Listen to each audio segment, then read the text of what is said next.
কেউ কথা রাখেনি।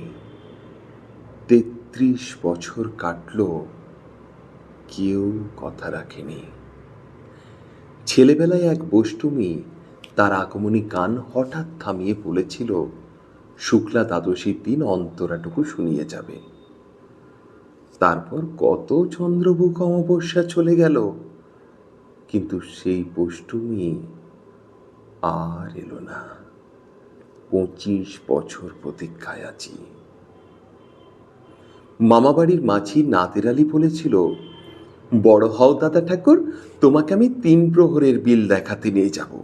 সেখানে পদ্মফুলের মাথায় সাপ আর ভ্রমর খেলা করে।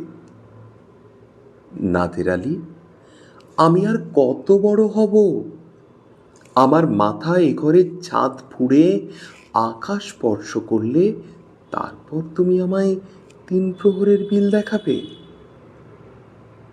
একটাও রয়্যালগুলি কিনতে পারেনি কখনো।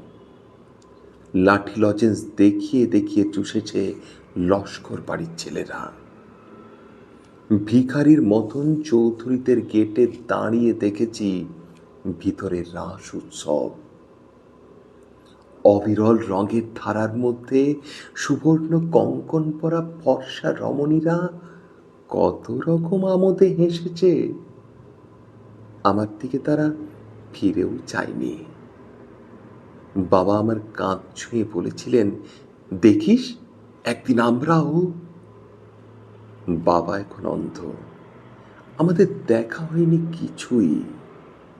সেই রয়্যালগুলি, সেই লাঠি লজেন্স, সেই রাস উৎসব আমায় কেউ ফিরিয়ে দেবে না।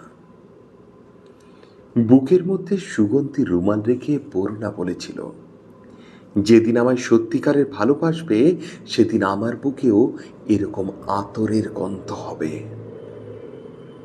ভালোবাসার জন্য আমি হাতের মুঠোয় প্রাণ নিয়েছি। দুরন্ত ষাঁড়ের চোখে বেঁধেছি লাল কাপড়। বিশ্ব সংসার তন্ন তন্ন করে খুঁজে এনেছি ১০৮টা নীলপদ্ম। তবু কথা রাখেনি বরুণা। এখন তার বুকে শুধুই মাংসের গন্ধ।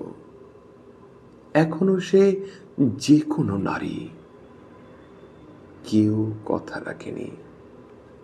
৩৩ বছর কাটল, কেউ কথা রাখে না। নমস্কার।